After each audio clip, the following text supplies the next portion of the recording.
Shalom semuanya, selamat merayakan hari Pentakosta, hari pencurahan Roh Kudus. Dan kali ini saya ingin membawakan renungan yang bertemakan Roh Kudus juga, yang saya beri judul Roh Kudus berkarya dengan begitu kaya. Dari Kisah Para Rasul pasal yang pertama. Kita akan melihat 3 karya Roh Kudus dalam satu pasal ini. Yang pertama, karya dalam keselamatan, yaitu baptisan Roh Kudus.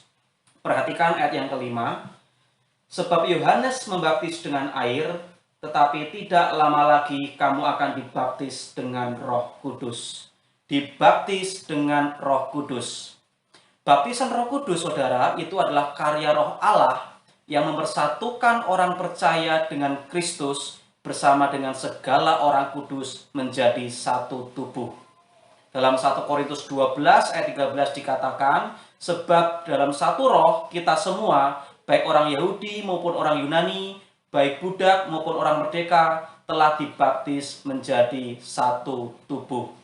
Dan ini terjadi satu kali seumur hidup. Ketika seseorang menyerahkan hidupnya kepada Kristus, menerima dia sebagai Tuhan dan Juru Selamat, disitulah terjadi kelahiran baru, pemeteraian sekaligus pembaptisan Roh Kudus. Pembaptisan Roh Kudus menjadikan kita bersatu dengan Kristus, bersama dengan segala orang kudus. Baptisan Roh Kudus menjadikan kita milik Kristus Yesus.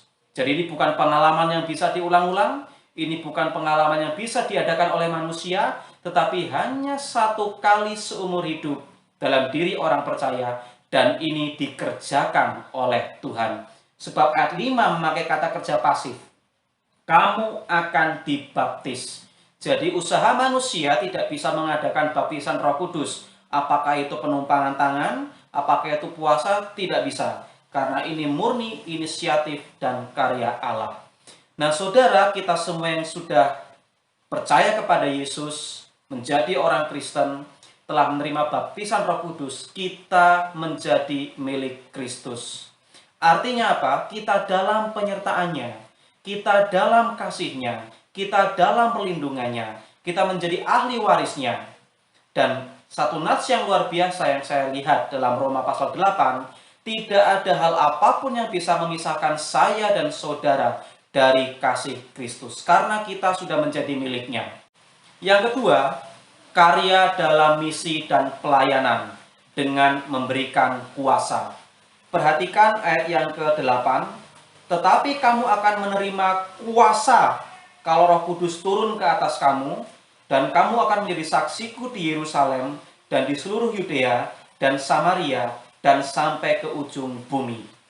Kata kuasa di sini, saudara, dari kata Yunani dunamis, bisa diterjemahkan kekuatan. Dari kata dunamis ini muncul kata dinamo dan dinamit.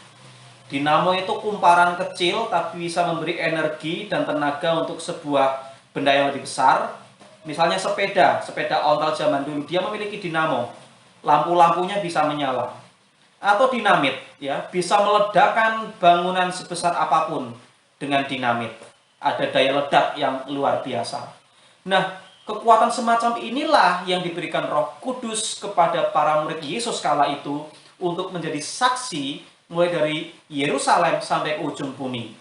Dan kita bisa melihat dalam pasal yang kedua Kisah Para Rasul, di Yerusalem sudah dimulai misi. 3.000 orang bertobat. Di pasal yang ke-8, di situ dijelaskan bahwa penginjilan, kesaksian sudah mulai menyebar ke Yudea dan Samaria. Lalu di pasal yang ke-10, ketika Petrus membaptiskan Kornelius, di situ dijelaskan bahwa bangsa-bangsa pun, bangsa-bangsa lain non-Yahudi bisa menerima keselamatan. Hingga akhirnya muncullah Rasul Paulus, dialah yang membawa Injil ini ke segala bangsa non-Yahudi dan sampai ke ujung bumi yang kemungkinan ditafsirkan Roma. Sebab Paulus sudah sampai ke Roma, dia dipenjara di situ dan di situ dia mengabarkan Injil. Injil sudah sampai ke jantung pemerintahan dunia kala itu, yaitu Kekaisaran Romawi. Dan bayangkan saudara, kuasa ini bisa memampukan orang seperti Petrus yang tadinya pengecut dan penakut, bisa menjadi begitu berani berkhotbah dan bersaksi, 3.000 orang bertobat. Juga memampukan Paulus, mantan pembunuh itu, untuk bersaksi secara efektif. Dan bayangkan saudara, 2000 tahun telah berlalu sejak pencurahan Roh Kudus, dan berapa banyak miliar manusia yang sudah percaya Yesus, yang sudah disentuh oleh Injil, karena kuasa ini, karena dunamis ini, yang ada dalam diri orang-orang percaya yang bersaksi. Nah saudara, kuasa ini juga ada dalam diri kita semua yang percaya kepadanya, karena Roh Kudus ada di dalam diri kita.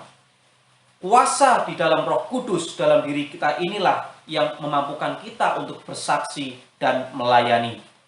Jika kita belum punya pengalaman memberitakan kabar baik, inilah saatnya kita menciptakan pengalaman. Tidak perlu takut karena kita punya kekuatan itu, kita punya kuasa itu, kuasa untuk bersaksi. Dan kuasa ini juga yang memperlengkapi kita dalam pelayanan. Jadi pelayanan apapun yang Tuhan percayakan, ingat, kita mampu hanya karena kuasa Roh Kudus.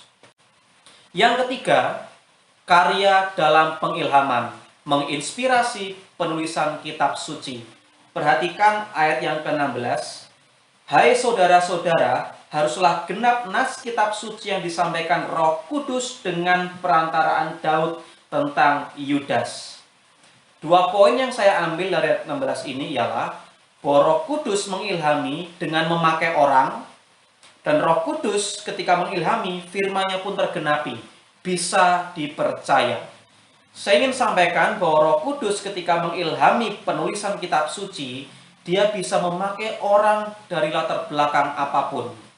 Roh Kudus memakai Musa, seorang yang tidak pandai bicara, yang pernah menjadi pangeran Mesir, menjadi gembala di Midian, dan menjadi bapak bangsa bagi Israel. Roh Kudus juga memakai Samuel, memakai Daud, raja gembala, memakai Salomo, raja dan pujangga, memakai Daniel, pejabat negara, memakai Yeremia, anak imam, memakai Yeskiel, imam, memakai Petrus, nelayan, memakai Yohanes yang juga mantan nelayan, memakai Paulus yang ahli Taurat itu, yang orang Farisi itu, dan memakai orang-orang lain dengan background yang berbeda, dengan temperamen yang berbeda. Dan itu bisa dipakai Roh Kudus untuk menuliskan kitab suci ini.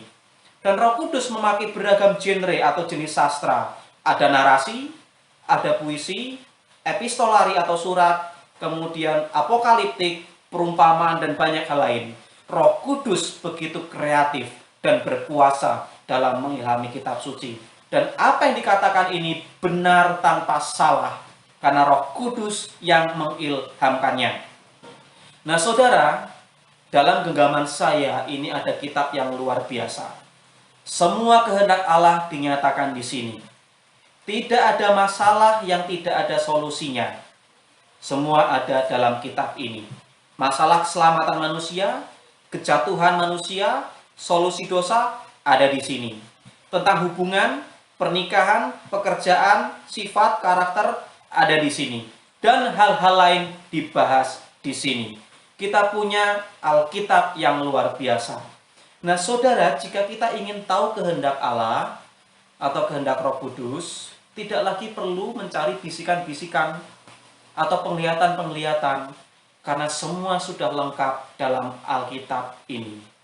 Pertanyaannya, kapan terakhir kali saudara memiliki kerinduan yang mendalam untuk melihat kehendak Tuhan, untuk mendengar suara Tuhan melalui pembacaan kitab suci?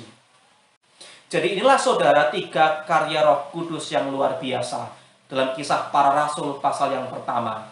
Karya dalam keselamatan, yaitu baptisan Roh Kudus. Karya dalam misi dan pelayanan, yaitu memberikan kuasa. Dan karya dalam pengilhaman, yaitu menginspirasi penulisan kitab suci. Tuhan Yesus memberkati.